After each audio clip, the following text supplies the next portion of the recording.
There are things that soldiers carry into war, and there are things that soldiers leave behind. Dog tags are both. Every American soldier who shipped out to Europe wore two of them around his neck, stamped with his name, his serial number, his blood type, and his religion. Two identical pieces of pressed metal on a chain. The reason there were two was simple and brutal.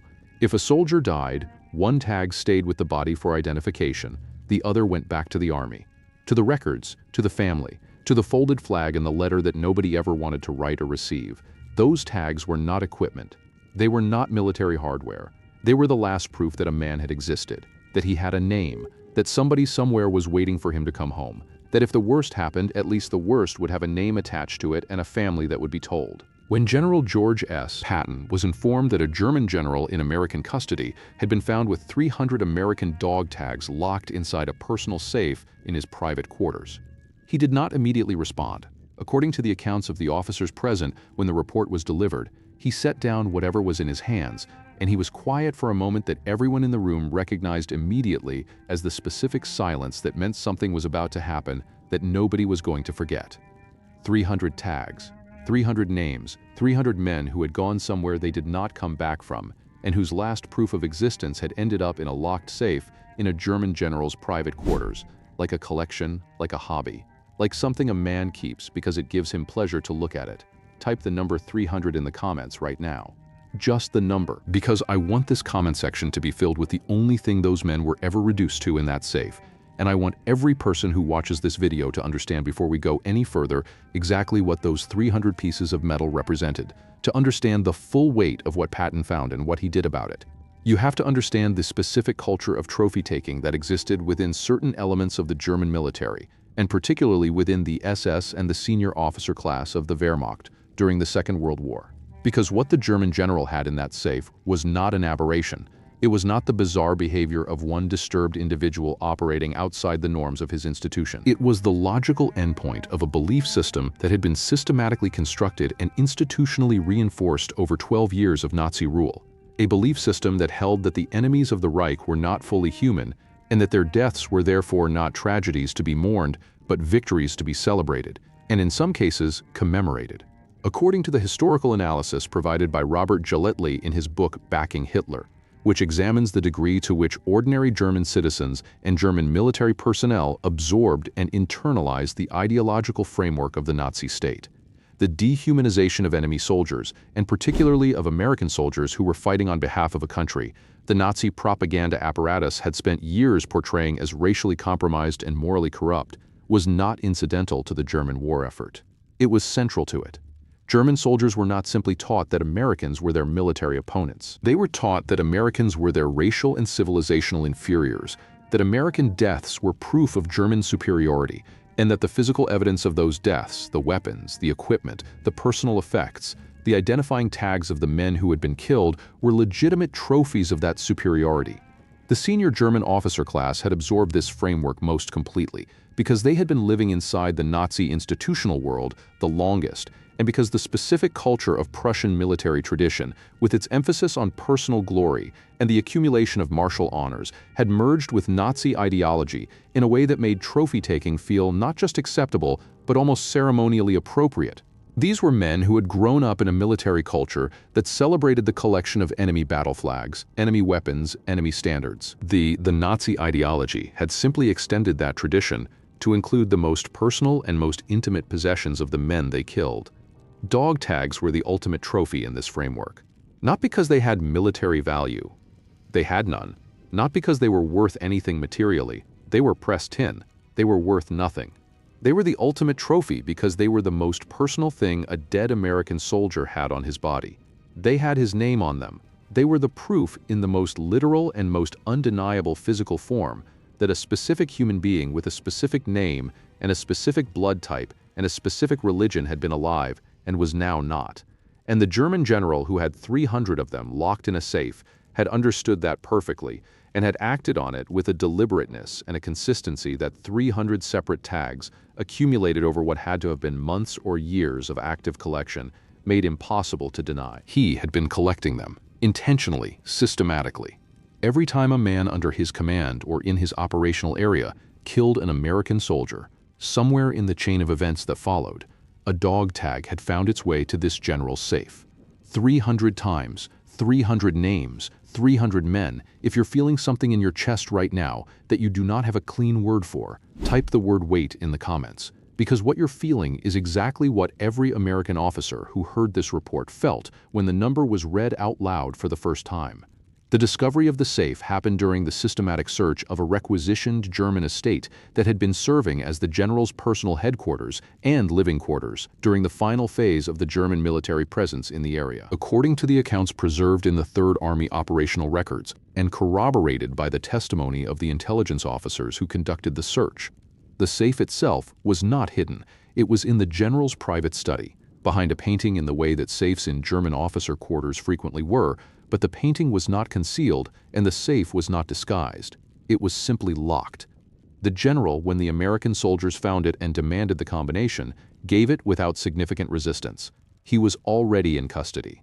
The war was already over. Whatever calculation he had been running about the risks and benefits of various courses of action had already resolved itself in the direction of basic cooperation with the inevitable. The safe opened, and inside it, along with the personal documents and the operational papers and the various items of personal value that a senior German officer accumulates over years of active service, were the dog tags, not loose, not thrown in randomly. According to the intelligence officer who documented the contents of the safe in the formal record, they were organized, sorted, kept in a way that suggested they had been handled repeatedly and deliberately.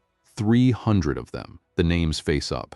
The intelligence officer who made the discovery was a 26-year-old captain from Pennsylvania whose name appears in the Third Army records and whose account of finding the tags is preserved in the oral history collection of the National World War II Museum in New Orleans. He said in his recorded testimony that when he realized what he was looking at, when the count came in and the nature of the collection became fully clear, he had to step away from the safe and stand outside the room for several minutes before he could continue with the documentation. He was a professional. He had been doing this work through the entire European campaign. He had seen things that most people cannot imagine. And he had to step outside and stand in a hallway and breathe for several minutes, because 300 organized dog tags with the names face up was something that reached past every professional layer he had built and hit something that was just human. He documented everything, photographed everything, filed the report through the chain of command with a note attached that said, in language that the formal military record does not usually accommodate, but that this officer apparently felt the situation required, that the commanding general should be informed personally. Patton was informed personally. The officer who delivered the report to Patton described the delivery in a letter home written 3 days later, preserved in the private family archive that his grandson shared with a researcher working on Third Army history in the 1990s. He wrote that he had delivered difficult reports to Patton before, that he had been in the room for some of the worst operational news of the entire campaign, for casualty figures and failed assaults, and the kind of information that a commanding general receives and has to absorb and act on without the luxury of processing it the way a normal human being would. He had watched Patton receive all of it, and he wrote that he had never in all of those deliveries seen Patton's face do what it did when the full contents of the safe were described to him. He wrote that it was not anger. He had seen Patton angry. This was not that. It was something that sat underneath anger the way bedrock sits underneath soil. Something that anger is built on top of, but that is older and heavier and more fundamental than anger. He wrote that he did not have a word for it, and that in the weeks since he had been trying to find one and had not managed it. Patton asked 2 questions. He asked how many tags. 300 was the answer. He asked whether they were organized or random. Organized was the answer. The names face up. He was quiet for a moment after that. Then he said he wanted to see the general. The meeting that followed is documented in the accounts of 3 separate officers who were present in various capacities, and the consistency across those 3 accounts, written independently and at different times, tells you that what happened in that room burned itself into the memories of everyone who witnessed it in a way that made accurate recall almost involuntary. The German general was brought in. He was a man in his 50s, according to the physical descriptions in the processing records, with the bearing that senior German officers of his generation had been trained to project from the time they entered military service. Straight correct. The bearing of a man who considers himself to be conducting himself with dignity, regardless of his circumstances. He had cooperated with the basic mechanics of his capture and processing without significant incident. He was not, by the accounts of the American officers who had dealt with him up to this point, an obviously broken man. He had not collapsed. He had not begged. He had played the role of the professional soldier in defeat with a consistency that some of the American officers found almost impressive in a technical sense. He came into the room where Patton was waiting, and he stood in the correct posture, and he looked at Patton with the expression of a man prepared to continue cooperating with the inevitable. Patton had the dog tags on the table in front of him, all 300 of them, laid out on the table, not in a pile. According to the accounts of the officers present, Patton had asked for them to be laid out individually before the general was brought in. 300 tags on a table, 300 names visible, taking up an amount of physical space on that table that was itself a kind of statement, a three-dimensional representation of what 300 individual human deaths actually looked like when you reduce them to their most physical and most undeniable form. The German general looked at the table. And for the first time in all the accounts of his behavior, since his capture, his bearing changed. Something in the posture shifted, something in the expression moved. It was not remorse, according to the officers who observed it carefully. It was not guilt in any form that resembled genuine moral feeling. It was something closer to the recognition of a man who has just understood that the specific thing he thought nobody would find out about has been found out about, and that he is now in the room with the person who found it out, and that person is George Patton. Patton did not sit down.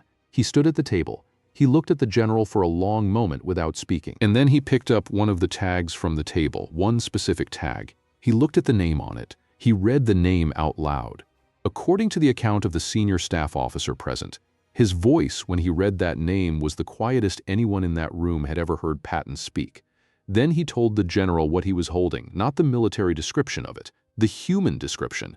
He told him that the piece of metal in his hand had a mother somewhere in the United States who had received a letter and a folded flag and had never fully recovered from either, that there was a father somewhere who had kept his son's bedroom exactly as it was because he could not bring himself to change it, that there was possibly a younger brother or sister who had grown up with a photograph on the wall instead of a person, that the name stamped into this piece of tin was not a military statistic. It was a human being who had crossed an ocean because he believed something was worth crossing an ocean for, and who had paid for that belief with everything he had.